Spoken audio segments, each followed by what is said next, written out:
Meira, silva@meira.com. Eu estou no Twitter, nesse handler aqui. Como foi dito, eu sou professor extraordinário da César School.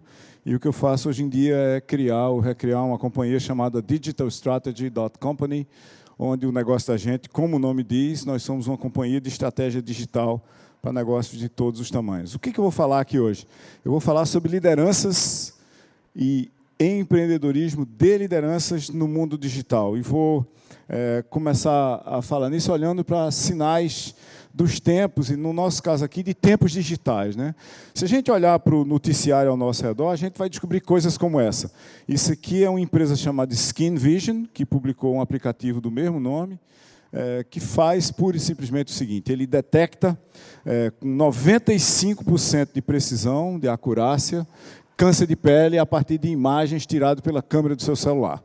Ele fotografa a imagem de vários ângulos diferentes e, de repente, diz, olha, isso aqui você não precisa se preocupar, que não tem absolutamente nada nessa mancha que você tem na sua pele. Caso contrário, ele diz, procure um médico, e ele acerta em 95% dos casos. Por que isso aqui é um sinal dos tempos e um sinal dos tempos digitais? Porque há 10 anos, se você quisesse fazer esse exame aqui, você não teria muitos lugares no Brasil que teriam um sistema de análise e diagnóstico de câncer de pele capaz de fazer isso a partir de imagens. Você tinha que confiar na intuição e no conhecimento de um médico. Hoje você encapsulou esse conhecimento inteirinho dentro de um aplicativo de um celular quase qualquer, com uma câmera de resolução média para boa. Se você mudar de cenário, mas se mantiver nessa coisa de imagem, essa pintura daqui de Picasso não existe. Esse é um Picasso não existente. Aliás, esse é um Picasso existente atrás de um outro Picasso. Esse quadro de Picasso aqui se chama O Velho Guitarrista. E aqui tem uma mancha na pintura. E alguns teóricos de quadros antigos, e principalmente especialistas em Picasso, diziam que tinha outra pintura atrás dessa pintura.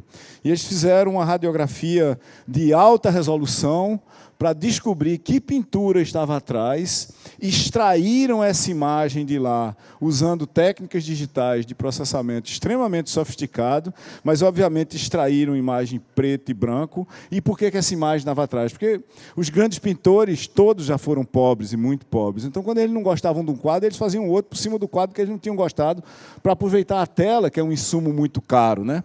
Usando essa imagem que foi extraída daquela, com esse raio-x de alta resolução aqui, se pegou um quadro da época onde esse aqui tinha sido pintado, que é a chamada época azul do Picasso, se treinou inteligência artificial para colorir o quadro extraído do fundo da tela do Velho Guitarrista, e se obteve um quadro completamente novo, mas completamente virtual de Picasso, chamada A Mulher Perdida, ou A Mulher com o Olhar Perdido, né? Então, essa dinâmica que a gente está vendo, desses sinais de um mundo digital, fazendo coisas quase irreais ao nosso redor, é uma coisa absolutamente nova e absolutamente fantástica. É resultado de uma aceleração do nosso querer fazer com competências digitais e de todo o conhecimento que foi gerado para fazer isso nos últimos 50 anos, aqueles 50 anos da Lei de Dash, que levaram a gente a programar como é que o mundo todo não só está sendo digitalizado, mas sendo conectado hoje. Os dados globais para isso eu não vou ficar mencionando aqui, várias pessoas já devem ter mencionado, mas o fato é o seguinte: nós estamos reescrevendo todas as interfaces com o mundo ao nosso redor em código e estamos conectando o mundo inteiro. Isso vale para a indústria, onde, por exemplo, a automação de sistemas conectados na internet das coisas gera volumes absolutamente gigantescos de dados, que faz com que a gente trate de sistemas integrados e, em parte, abstratos, porque estão na nuvem, para fabricar quase qualquer coisa. Ou seja, a automação deixou de ser robô, pura e simplesmente, que automatiza uma fábrica como essa. Essa é a fábrica do Ford Modelo T, em Detroit, é a primeira fábrica do Ford. Ela ficava num galpão que ele reutilizou para botar uma linha de montagem. E isso aqui é a entrada e saída de funcionários na fábrica. Se vocês virem aqui, tem um monte de gente descendo as escadas, né? E tem um monte de gente entrando também. É uma troca de turno na primeira fábrica da Ford, em 1910, em Detroit. Essa que vocês estão vendo agora é a maior novidade da indústria nos 100 anos entre 1850 e 1950. É a linha de montagem. É você especializar um funcionário ou uma classe de funcionários para fazer uma coisa como montar a roda ou montar radiador. A função desse funcionário que a gente está vendo aqui, ou desse par de funcionários, é montador de radiador. Ele só fazia isso o dia todinho, e isso é muito bem visto naquele filme Tempos Modernos, do Charlie Chaplin. Né? Você maquinizar as pessoas, ó, o cara lá, a única coisa que ele faz é apertar uma porca ali.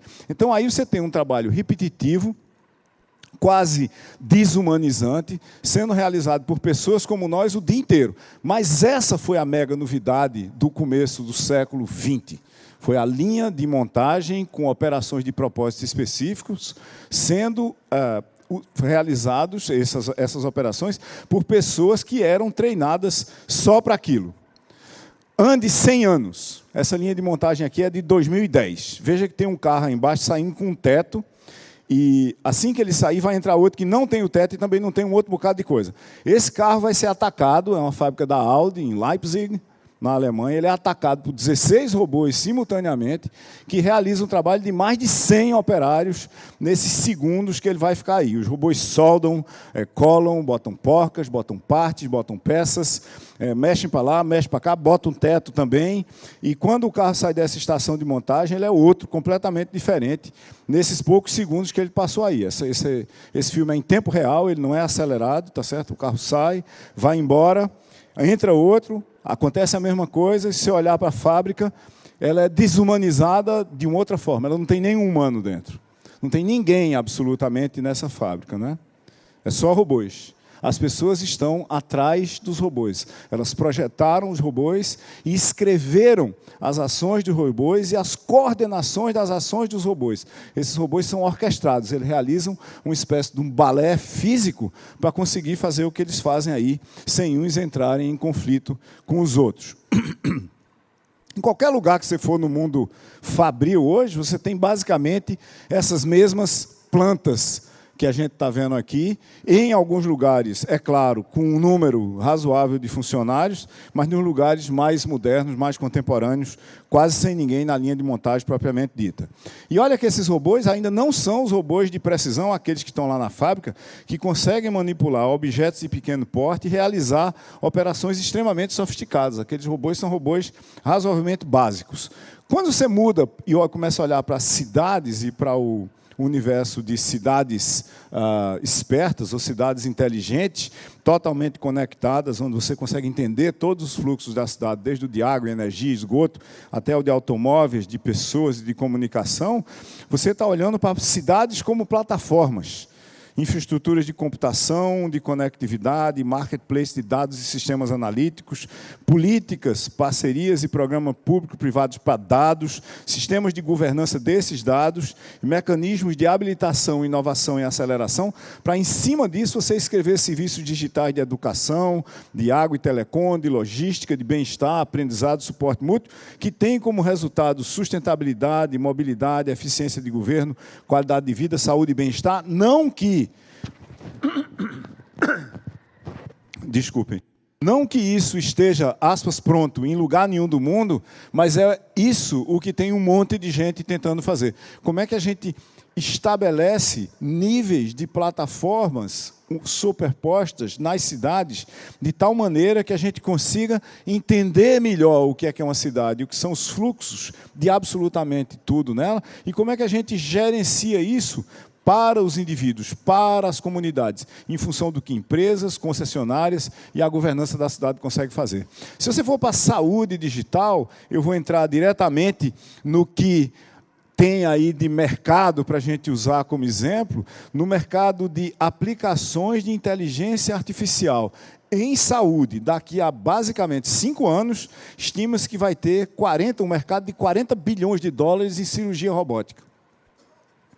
Não é de médicos fazendo cirurgias usando robôs. Esse é o mercado de robôs para cirurgia. Existe um mercado de 20 bilhões de dólares anuais em enfermagem virtual. Enfermeiros que não vão conversar com você fisicamente. Ou serão mediados por sistemas computacionais, ou serão sistemas computacionais. Existe um mercado de diagnóstico preliminar de 5 bilhões de dólares. Um diagnóstico de imagem dada direto por inteligência artificial de 3 bilhões. Um de testes clínicos de 12 bilhões.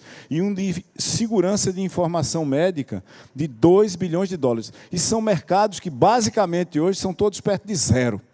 Todos perto de zero, se a gente olhar para dados de 2015, por exemplo. Em 10 anos, esses mercados surgem com esses valores de dezenas de bilhões de dólares, praticamente do nada.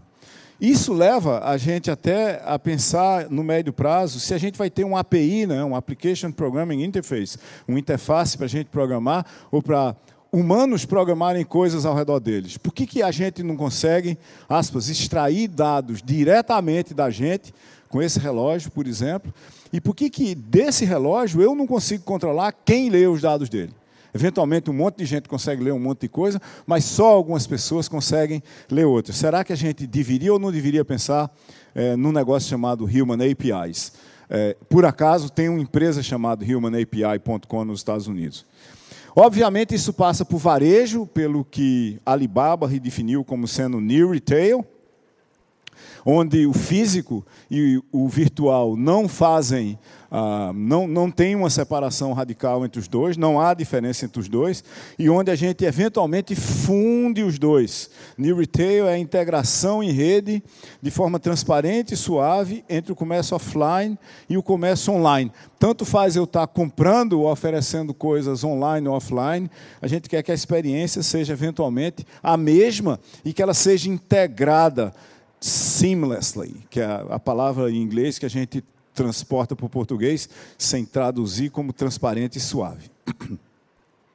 Isso leva ao que a gente podia chamar do apocalipse do varejo, como a gente conhece, né? O varejo clássico. Se a gente olhar para o Brasil, por exemplo, o varejo brasileiro em 2018 tinha 55 milhões de consumidores, 55 bilhões em vendas, era 5,5% do varejo total, e é muito pequeno esse e-commerce desse tamanho, nesse volume no Brasil. Porque o varejo de moda e o varejo de construção são 150 bilhões, é quase 3 vezes o varejo digital brasileiro nesses mercados aqui. Mas se você olhar para um estudo da BCG, feito em 2018 com dados de 2017, quando o varejo era 5% no digital, o varejo digital era 5% total, 35,1% do varejo total no Brasil era mediado pelo digital. Ou seja, as pessoas pesquisavam, iam no Reclame Aqui, comparavam o preço, iam na presença social, iam no site do fabricante várias vezes para simular um produto, conversavam com as suas relações nas redes, até tomar uma decisão de comprar alguma coisa. No caso de automóveis, isso aqui é perto de 100%, e eu acho que aqueles de vocês aqui que têm um automóvel, qualquer bem mais caro, tem essa mesma experiência. A gente passou a mediar as transações de varejo no digital, mesmo quando a gente compra no analógico. Ou seja, é impossível sobreviver sem uma presença digital competente, mesmo no Brasil, hoje. Para dar um exemplo disso, ontem, Oldest, que é um marketplace para marketplaces, é um meta-marketplace, ou como eles se definem, a maior loja de departamento dentro das lojas de departamento, acabou de captar 190 milhões de reais para acelerar a sua expansão no SoftBank. Esse dado é de ontem, dia 23 de 10 de 2019. Então, nós estamos falando de uma faceta específica de marketplaces, que é como é que eu faço um marketplace para marketplaces, para inserir dentro do marketplace, capta de uma vez só 190 milhões de reais com um único investidor para acelerar seu processo de crescimento dos atuais 7 mil vendedores que ele tem para 100 mil vendedores em 3 anos. Imagine o tamanho do impacto que isso não pode causar no e-commerce brasileiro. É claro que isso tudo vive no universo de dados. Tudo isso que a gente está falando aqui é dados, e é um mundo orientado a dados. Sempre ligado, sempre rastreando, sempre monitorando, sempre vendo, ouvindo e assistindo, para atender a gente. Porque vai estar sempre aprendendo de cada um e de todos, para todos e cada um. Toda vez que vocês se movem para qualquer lugar, tem sistemas de informação que entendem, ou tentam entender o que é que vocês estão fazendo a qualquer hora. Sabem onde é que vocês moram, por exemplo, porque o celular de vocês chega num certo ponto para cada um de vocês, mais ou menos às 9 horas da noite, e fica lá até 6, 7, 8 horas da manhã do outro dia. Logo, os sistemas de informação que vocês usam, quer vocês tenham dito para eles onde é que vocês moram ou não, sabem onde é que vocês moram. Isso é um universo de Big Data. E o que é Big aqui? O que é big? Em 2018, ano passado, a IDC avaliou, num white paper que ela publicou no fim do ano, o volume de dados criado em 2018 em 33 zettabytes. Mesmo numa conferência da Local Web, a gente tem que explicar o que é zettabyte. 1000, milhão, bilhão, trilhão, quatrilhão, quintilhão, sextilhão de bytes. 33 zettabytes, 33 sextilhões de bytes em 2018. 175 são esperados em 2025. 175 zettabytes, com 90 zettabytes na internet das coisas.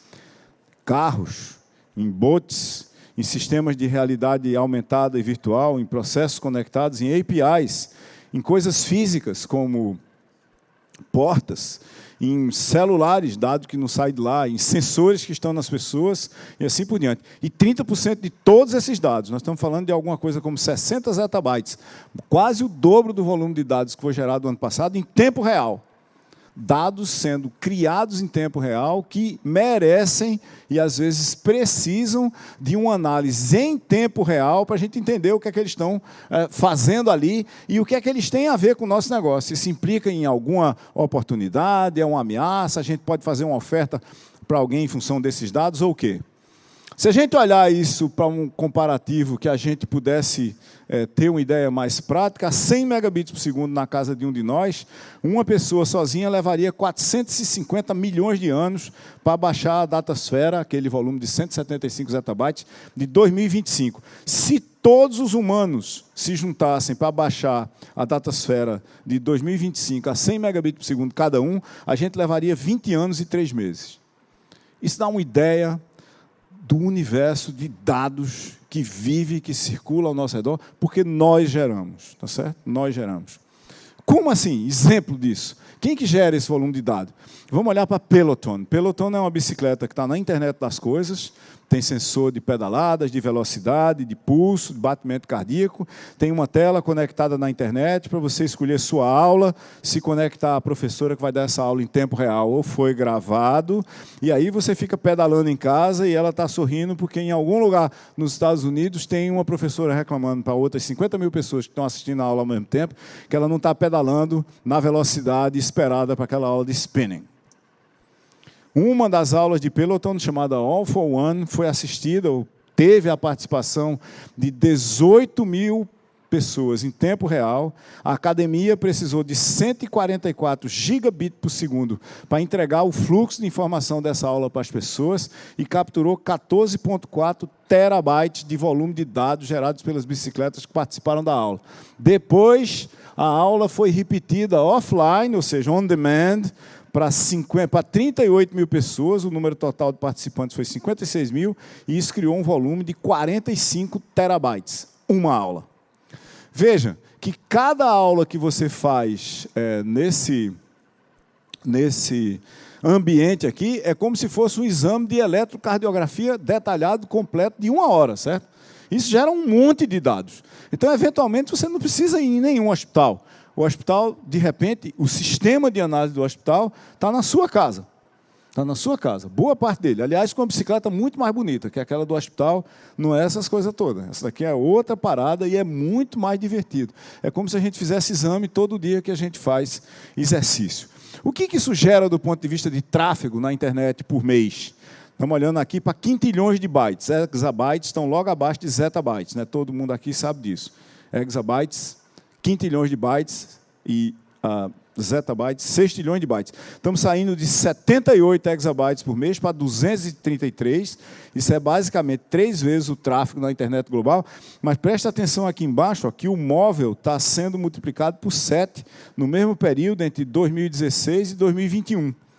A gente está informatizado. E isso é o equivalente, mais ou menos, esse ano de 2019, como se todo mês passassem na internet 45 trilhões de fotos médias de um celular, desses que a gente tem na mão aqui agora, com uma câmera qualquer de 20 megapixels. Tá certo? Vejam que câmeras de 20 megapixels tem em todo canto agora. Você tem celulares de 1, de 2... O meu celular tem 3 câmeras só do lado de cá e tem mais 2 do lado de cá. Brevemente, a gente vai ter uns celulares como aquelas aranhas, que tem 18 olhos, né? Você tem câmera para fazer absolutamente tudo, inclusive algumas que vão sair sozinhas, voando do celular, com drones autônomos, minúsculos, vão tirar foto da gente, em lugar que a gente nem sabe o que é. É uma festa, está cheio de coisa voando dentro da sala, são pedaços de celulares de todo mundo. Esses dados de volume de tráfego são impressionantes, mas muito menos impressionantes do que os dados de interações por pessoa conectada por dia. Lá em 2010, a gente tinha basicamente 300 toques com a internet por dia. A gente respondia e-mails, uns 20 ou 30, mandava e-mails, mais uns 30, curtia umas fotos aqui ou ali. Hoje a gente está ao redor de 1.200 interações com a rede por dia e está indo para perto de 5.000. Em 2025, ali no meio da década que vem, o que significa basicamente que a gente tem um contato com a internet a cada 18 segundos.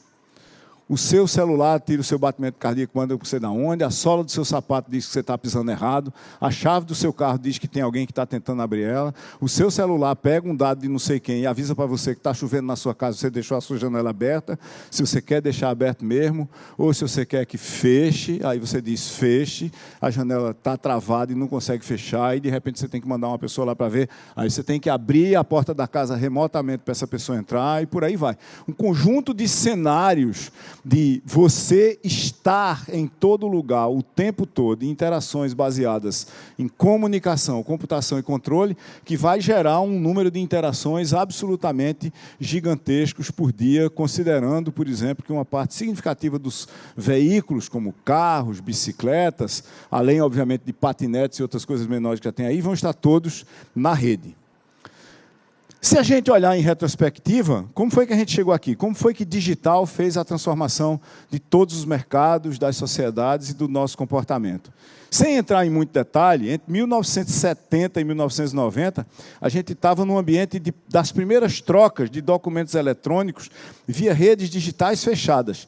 Existia rede antes da internet. Existe um passado pré-internet no digital, como sistemas de reservas aéreas, as bolsas e os seus sistemas de compras de grandes empresas e de trocas entre elas. E o que as pessoas tinham para fazer isso era um negócio parecido com páginas amarelas, que a gente chamava de X500. Era um sistema de protocolos tão complexo e tão confuso que a única solução que se deu para isso foi substituir essa coisa toda enrolada do passado, piramidal, centrada nas teles, por uma coisa muito mais leve, muito mais distribuída, muito mais resiliente, que é a internet, que começou de escada, obviamente, ali por 1990 e poucos, com os BBS, né, os Bulletin Board Systems. Eu acho que, tirante eu aqui, ninguém nunca usou isso, ou usou? Aí, tem uns 3 ou 4... É o pessoal da velha guarda aqui, né? O pessoal quase Alzheimer. Beleza, bom ver vocês aqui. Todo mundo ainda como eu aqui. Eu sou da época do BBS, né? Linha de escada. Isso aqui, a velocidade aqui era 1.200 BPS. 1.200 bits por segundo. A gente via a letra se formando na tela, uma por uma, não era? As letras se formavam e, às vezes, era 1.200 BPS teórico. E, às vezes, descia para 400, 300, e você lia mais depressa do que a letra aparecia. O autocomplete era você. Né? É uma época muito estranha do universo. Mas o fato é que, veja, aqui, entre 1990 e 1995, foi onde começaram as tecnologias básicas da internet, que começaram a viabilizar o começo dos negócios digitais de rede. Essa é a primeira página da Amazon.com, em 1994. Veja que coisa absolutamente fantástica e horrível. Né? Então, olha aqui. Isso aqui era a maior novidade de 1994. 1 milhão de livros. E tudo tinha exatamente 2 cores. Preto e azul. Se tem um link é azul, qualquer outra coisa é preto, e não existia mais nada além disso, e isso era fantástico. Então aparece American Online, aparece conectividade com a rede em 1995, sem linha de escada, aparece eBay. Depois, entre 1995 e 2000, aparece XML para a gente fazer páginas mais sofisticadas e completas. Aparece Google, aparece Alibaba, que é uma empresa que aparece em 1999 na China e vai, 10 anos depois, basicamente, mudar como é que o mundo se configura, começando a ser o maior negócio de e-commerce fora dos Estados Unidos. Aparece Zappos. Zappos é de antes de 2000, Zappos é de 1999. Zappos, que foi comprada pela Amazon, foi a primeira empresa em larga escala a tentar vender sapatos pela internet. Em 1995, teve aqui na Associação Comercial em Recife um debate sobre a internet. A internet estava começando a chegar, tinha os primeiros provedores de acesso, e eu me lembro que eu me sentei num debate, num palco, eu não sei, foi num hotel, talvez tenha sido até nesse, e tinha eu, que na época tinha cabelo e tudo, e a internet tinha 1.200 baud. Eu acho que foi bom ter perdido os cabelos, porque agora eu tenho 100 megabits por segundo em casa. Tinha eu, tinha duas pessoas de provedor de acesso, uma pessoa da prefeitura, que estava fazendo uma campanha para Recife entrar na internet, e tinha várias outras pessoas, uma mesa bem grande, e um deles era o dono de uma rede de sapatarias, e eu não sabia disso. Eu sou meio desconectado da realidade, e me deram a palavra para eu falar um bocado de besteira, e eu saí dizendo todo tipo de absurdo, inclusive que eu antevia um futuro, no curto prazo, onde, através da internet, ia haver não só comércio eletrônico, mas as pessoas iam vender sapato pela internet. Para meu azar, a próxima pessoa a quem deram a palavra foi esse senhor, que era o presidente da sapataria, o presidente da rede de sapatarias. E todo mundo estava sentado na mesa. Ele pegou o telefone, o microfone, se levantou e disse: se é para estar aqui falando besteira com o professor universitário, eu vou me embora. Aí botou o microfone e vazou. Eu não quis saber, não quero falar besteira, não. E hoje está Netshoes aí, né, que a gente lá do Magazine Luiza comprou. Aqui a gente começou a integrar sistemas diferentes. Começaram as primeiras redes sociais, aqui entre 2000 e 2005. Né? Apareceu o iTunes, e começou a revolucionar o negócio de música paga, digital. Né? Surgiram o YouTube e Facebook. E veja, nesse telefone de feature, é um celular normal, já tinha aplicativos.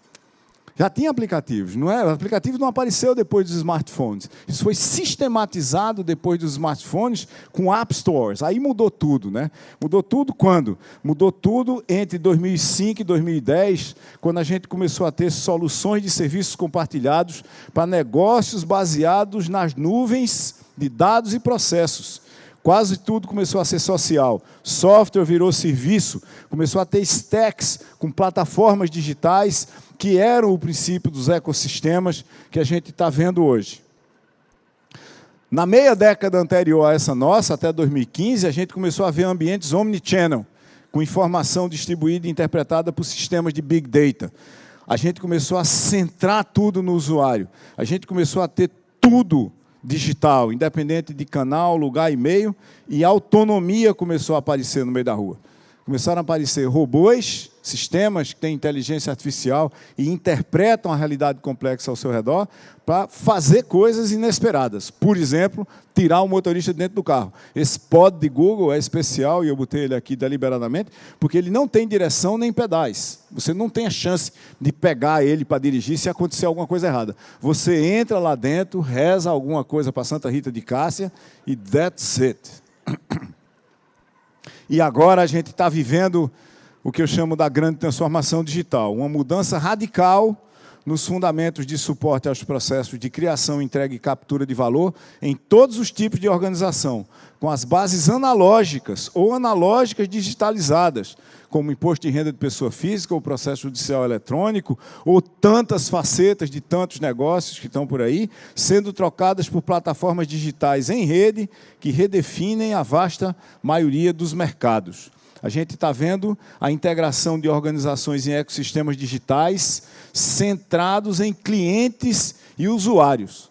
Isso faz com que a gente mude tecnologias, mude como é que a gente trabalha para atender clientes e usuários lá fora, e não mais a empresa aqui dentro, e mudam os modelos de negócios.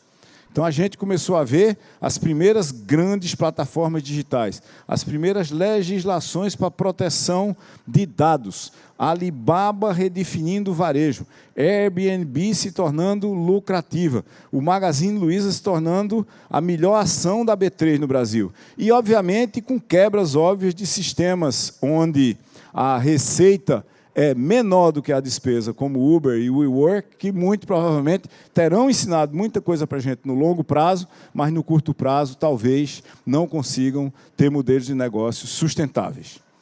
Essa é a parada de transformação digital. E o que acontece depois dela, de 2025 para frente? Empresas de classe global integram as maiores redes de negócios do mundo através de plataformas digitais. Isso aqui tem dois sentidos. Ou elas integram as redes participando delas, ou elas definem as redes para outros participarem. A maior parte da criação, entrega e captura de valor, na maioria dos países, se dará em ou através de plataformas em rede, plataformas digitais em rede. Quem não estiver numa plataforma vai ter muita dificuldade para competir em qualquer mercado. Vide aquela notícia do Allist ainda agora. E o que são esse negócio de plataformas? São camadas de infraestrutura e serviços associados a sistemas de governança, métodos de trabalho e modelos de negócios que habilitam múltiplos agentes a participar de redes de criação de valor em benefício próprio e do ecossistema. Plataformas criam mercados em rede, criam mercados digitais, que precisam de líderes e de resto de pessoas digitais. Não que a gente vá digitalizar as pessoas, mas as pessoas precisam de um entendimento digital do mundo. Se a gente for olhar que entendimento digital é esse, quem são essas pessoas? Tem um estudo de maio desse ano da BCG, chamado Decoding Digital Talent, que olhou para 366 mil pessoas em quase 200 países, das quais 40 mil de TICs, 27 mil experts entre elas. Quem são essas pessoas? 80% ou tem uma graduação completa, ou uma graduação em um mestrado, ou uma graduação, um mestrado e um doutorado. Digital está aí há 25 anos. Acabou a era da ingenuidade. Você ter ido ali na esquina, comprado um livro que ninguém leu, ler alguma coisa sobre um mecanismo qualquer de codificação, e achar que você sabe tudo sobre o digital, pode esquecer. Acabou a era da ingenuidade para tecnologias, para métodos de trabalho, para modelos de negócio, para atendimento ao consumidor, para formação de redes e cadeias de valor. Só 20% tem secundário ou menos nesse universo das pessoas que entendem como fazer tecnologia funcionar nos dias de hoje. E se a gente for olhar quais são os trabalhos, olhando um estudo ainda mais recente, de setembro, tem um mês só, que a BCG também fez, global, mas focado em dados dos Estados Unidos, nessa parte que eu vou apresentar aqui agora, e os dados dos Estados Unidos são muito relevantes, porque, de uma certa forma, eles dão um prenúncio do que vai acontecer globalmente em todos os países, né? Eles analisaram 95 milhões de vagas ofertadas nos Estados Unidos nos anos entre 15 e 18, 85% do total nos Estados Unidos é representado pelo online, que foi o que eles estudaram, e, como eu já disse, a relevância desse estudo é global. Em 2018 apenas, quais foram as vagas mais ofertadas nos Estados Unidos? Exatamente essas que vocês estão vendo aqui. Em primeiro lugar, está enfermeiros e enfermeiras, saúde, vendedores de atacado e na indústria. Veja que vendedor de varejo não aparece aqui. Vendedor de varejo está sendo comoditizado por e-commerce.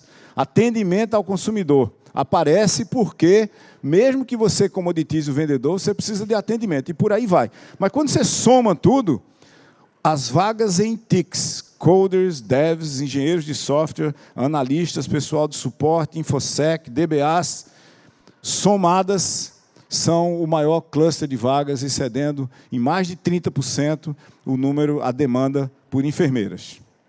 Se a gente olhar para isso e usar um tenet que eu venho usando há muito tempo, né, um moto que eu venho usando há muito tempo, de que tudo é software, isso significaria que a gente deveria aprender a programar, todo mundo.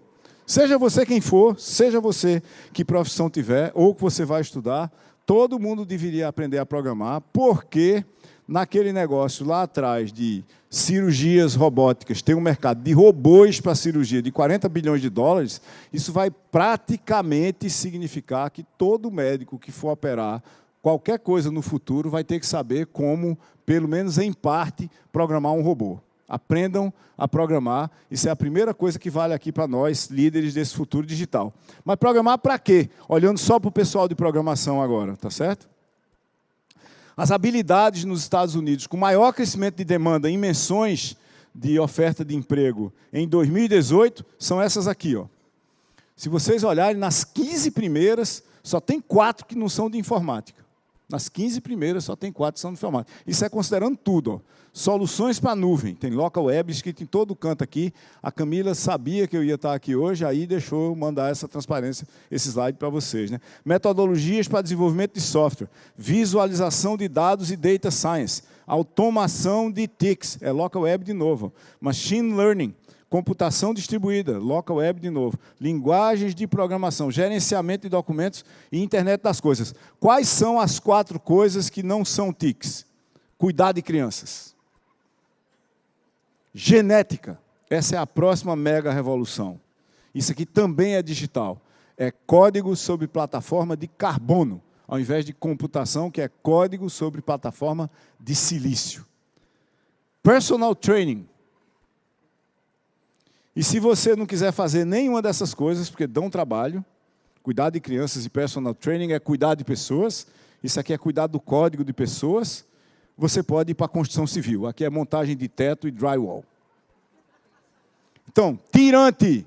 Veja, tirante, código, cuidar de pessoas e cuidar de pessoas é construção civil.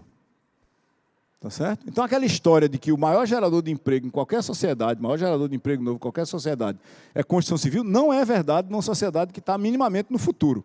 Aprendam a programar e avisem isso para todo mundo que está ao redor de vocês. Fora isso, se a gente quiser liderar esse futuro digital, e veja, para liderar o futuro digital, mesmo que você não seja o cara que vai ser o construtor dos sistemas de informação do seu negócio, você tem que se entender em primeira voz, você como portador da demanda digital, com quem vai fazer isso. Aprendam a programar mesmo assim. Fora isso, o que mais? O que é que está na agenda? Comunicação, articulação e colaboração. A gente vai ter que trabalhar junto com outras pessoas que não fazem a mesma coisa que a gente faz, a gente vai ter que se entender com elas de uma forma totalmente diferente do que a gente se entendeu até aqui. Visão de mercados e do mundo. Os mercados não têm mais fronteiras. O mundo é um ponto em tempo real e acontece perto da gente o tempo todo, por mais distante que ele esteja. Competências digitais, muitas. E não só de codificar, mas de entender redes sociais, de entender a jornada digital, a experiência digital do cliente, do consumidor, do usuário. Habilidades estratégicas, muitas delas. Como é que eu tomo decisões sobre o que fazer dentro de limitações, principalmente de tempo, recurso e conhecimento do digital. Habilidade para inovação. Como é que eu mudo o mundo ao meu redor? Como é que eu mudo o meu comportamento como fornecedor e o dos meus clientes como consumidores da proposta de valor digital que eu vou ter que fazer? Muito provavelmente a gente não vai conseguir continuar competindo no analógico. Para isso, adaptabilidade minha, para mudar rápido, e capacidade de empoderar os outros vai ser absolutamente fundamental, tanto quanto descobrir talentos para fazer parte do meu negócio da forma mais diversa possível. Se vocês forem lá no César, a gente tem antropólogos, sociólogos, músicos, todo mundo trabalhando para criar experiências digitais. Por mais incrível, ou para a gente, já hoje, porque já faz muito tempo que a gente contrata antropólogos, sociólogos, historiadores, por mais crível que pareça. Por fim, a gente está falando de aceitação de risco pessoal, inclusive para a gente entender o mundo e, ao mesmo tempo, mudar com ele ao nosso redor. Como é que a gente sobrevive num mundo tão complexo? Primeira coisa, tente fazer as coisas mais simples, e da forma mais simples primeiro. É sempre possível você dar uma simplificada radical no seu mundo. Segunda coisa, tente ser você mesmo e independente num universo complexo e complicado, feito de redes. Isso é incompatível com isso. Nem sempre você consegue simplicidade num ambiente de redes, e isso é incompatível com isso. Então, esse universo é naturalmente tenso. A gente tem que aprender a equilibrar simplicidade, individualidade e comunidade ao mesmo tempo. Para resumir essa história toda, tem 5 grandes fundamentos nessa parada. O primeiro de todos é talvez o mais básico. Como a gente vai ter que se articular, se comunicar e colaborar, a gente tem que aprender português. Eu tenho uma história interessante. Veja, 75% dos meus alunos que terminaram um curso de doutorado comigo são analfabetos funcionais. Eles não sabem ler um texto complexo em língua portuguesa, como esse poema de João Cabral de Melo Neto aqui, e não sabem escrever. E eu tenho uma história para contar para vocês, eu vou estourar meu tempo, 3 minutos para contar essa história. Eu tenho um amigo que estava numa dessas construtoras que começou a admitir muita gente porque quebrou o mercado de construção civil no Brasil. E uma hora ele estava tenso demais já, ele chegou para o líder dele, para o gerente lá, e disse, rapaz, eu vou pedir demissão, porque eu não estou aguentando a tensão de ficar esperando ser demitido. E como está todo mundo sendo demitido, eu quero logo ser demitido, porque já resolve um problema da minha vida, eu passo a procurar emprego. Aí o gerente chegou para ele e disse, rapaz, você não vai ser demitido, só se a empresa fechar. Ele disse, mas por que não? Disse, porque de todo mundo aqui, você é o cara que melhor escreve português. E a gente precisa de você, porque você tem a competência técnica média de todos os engenheiros, a gente precisa de você para fazer 2 coisas, projeto, para tentar conseguir contrato novo, e relatório, que os outros não sabem fazer. Tá certo? Então, pense só, um engenheiro que defendeu o seu posto de trabalho porque sabia escrever. Isso é absolutamente fundamental, tá certo? A gente saber se expressar na língua do contexto imediato, dominá-la profundamente, é absolutamente fundamental e dá tempo da gente recomeçar isso a qualquer hora. A segunda é extremamente básica. A gente tem que saber matemática. Isso é uma das equações fundamentais do aquecimento global. Ela não tem absolutamente nada mais complicado do que uma certa variável elevada ao quadrado e outra elevada à 4ª potência, tá certo? A maioria das pessoas não consegue entender nada além de operações básicas. Se você olhar para o ensino fundamental brasileiro, 90% dos alunos do 9º ano não sabem que 90% é 9 em cada 10. A gente tem que saber matemática. Sem matemática não tem futuro. Peguem todo mundo das empresas, de todos vocês, e botem para aprender matemática. Um dia desse eu vi na televisão uma jornalista ao vivo no jornal de manhã, dizendo que lá no Ceasa o preço do tomate tinha caído 100%.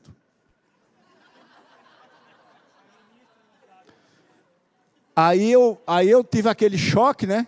E fui ver o que era que estava acontecendo. Na realidade, o preço do tomate era 10, tinha caído para 5. Como para sair de 5 para 10 tem que aumentar 100%, é óbvio que para cair de 10 para 5, tem que cair 100% também. Né? Então, veja, esse é a que a gente está, esse é o pessoal falando na televisão. Terceira coisa, aprendam ou aperfeiçoem as capacidades que vocês têm de raciocinar logicamente. Façam isso usando lógica.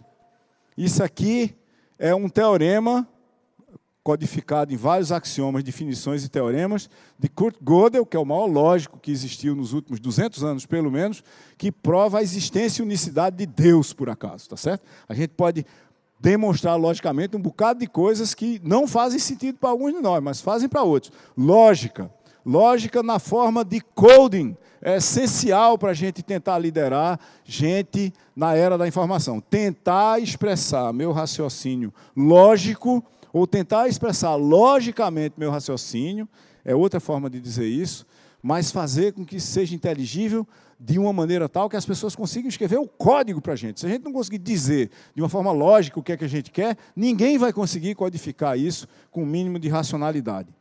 No topo disso, a gente tem que dominar inglês. Inglês é a língua global de business. Para a gente ter uma ideia, você no CESA hoje, lá no Instituto de Inovação que eu ajudei a fundar há 23 anos, no CESA você não passa de nenhum cargo júnior e não é contratado como gerente de projeto se não falar inglês fluentemente no telefone. A maioria dos clientes do CESA são globais. Tá certo? Não tem mais lugar para a empresa que só fala português se o negócio dela for digital. Não tem esse lugar. Esse lugar está deixando de existir muito rapidamente. Por fim, e esse daí é o maior navio de containers do mundo, esse é o CMA-CGM Marco Polo. Esse navio tem 510 metros de comprimento. É uma das maravilhas do transporte marítimo circulando por aí. Não tem nem porto no Brasil para ele chegar nele. O mundo está mudando. O mundo está mudando dramaticamente. No ano 1 da era cristã, o centro geoeconômico do mundo ficava entre a Índia e a China. Ele saiu migrando, passou ali pelo norte da Inglaterra, ali em 1940, chegou até a Islândia em 1950, o Japão começou a crescer, ele começou a voltar para cá, e ele está indo de volta para onde ele estava. Em 2050, ele estará exatamente no mesmo lugar, depois de 200 anos, que é a fronteira entre a Índia e a China. Aprenda o mandarim. Nizui hao jue putonghua. Repitam comigo. Nizui hao jue putonghua. Isso aqui quer dizer, pura e simplesmente, se eu fosse vocês, eu aprendia mandarim. Para qual futuro? Para um futuro onde os robôs vão dar um bilhete azul e vão demitir a gente? Não. Tem um estudo feito por Frey e Osborne, já antigo, de 2013, eles analisaram 702 ocupações nos Estados Unidos, codificando trabalho como: será que eu tenho padrões de comportamento representados em dados para o que pessoas fazem? Como é que eu escrevo código de aprendizado de máquina para representar esses padrões como performance? E como é que eu vou botar esse código dentro de robôs que talvez sejam móveis, mas não precisam ser, no caso de atendimento não são, para fazer com que trabalho possa ser realizado por máquinas? Esse estudo mostrou que alguma coisa como 47% de todos os postos de trabalho dos Estados Unidos tem uma probabilidade de 70% ou mais, ou seja, quase a metade dos postos de trabalho dos Estados Unidos tem uma probabilidade de 70% ou mais de ser automatizado nos próximos 15, 20 anos. Quando você pega aqui, por exemplo, vendas, e relacionado do lado de cá, que está todo em vermelho aqui, ó, e tem muito pouquinho aqui, significa basicamente o seguinte: essa profissão vai ser eliminada do nosso hall de trabalhos e de postos de emprego, obviamente, porque a gente vai botar software para fazer isso, e aí não precisa ser nem inteligência artificial. Quem está dando conta disso hoje é e-commerce. Tá certo? E são revoluções, são evoluções dentro da revolução. É uma nova forma de trabalhar. A gente de um lado e máquinas do outro. Elas provavelmente não vão substituir a gente, mas a gente já trabalha com elas. Quando a gente olha para uma tela, como eu estou olhando aqui, eu estou interagindo com uma quantidade muito grande de linhas de código. O que está me fazendo dar essa palestra aqui agora, com esse computador na minha frente, e conseguindo circular o rosto desse rapaz aqui, são 65 milhões de linhas de código. Tem robôs do lado de lá, eu estou do lado de cá, a gente faz isso todo dia. A gente só tem que começar a se preocupar em fazer isso estruturadamente, de uma forma consciente e cognitiva. A gente precisa começar a aprender de novo, reaprender a aprender o que a gente já soube e era muito bom. Em que sentido? Isso aqui é do Martin Huster, que eu acho um diagrama extremamente interessante, que é o seguinte: quando a gente vai fazer um trabalho qualquer, isso é uma performance. Para a gente fazer uma performance, a gente tem um plano de ação para fazer. A gente tem um processo de avaliação, isso é um PDCA básico, certo? E a gente reflete sobre a nossa avaliação para ver se a gente estava fazendo direito ou não. E se a gente estava fazendo direito, a gente continua realizando o que a gente estava realizando. Se a gente refletir sobre a nossa performance e avaliar que ela não é tão boa assim, a gente precisa de um plano de aprendizado para praticar e aprender no contexto do trabalho que a gente vai realizar, avaliar o aprendizado e refletindo sobre ele e descobrindo que a gente aprendeu uma coisa nova para resolver um problema velho, a gente volta para cá e continua trabalhando. Mas alguma hora a gente vai descobrir que a gente não está conseguindo aprender. Aí a gente tem que avaliar a nossa habilidade de aprender, criar um plano para aprender a aprender de novo, para voltar para esse processo de aprendizado.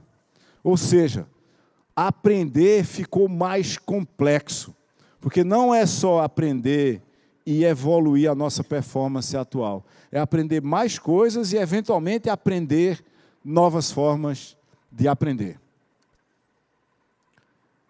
Para um futuro que nós próprios estamos construindo e é totalmente digital.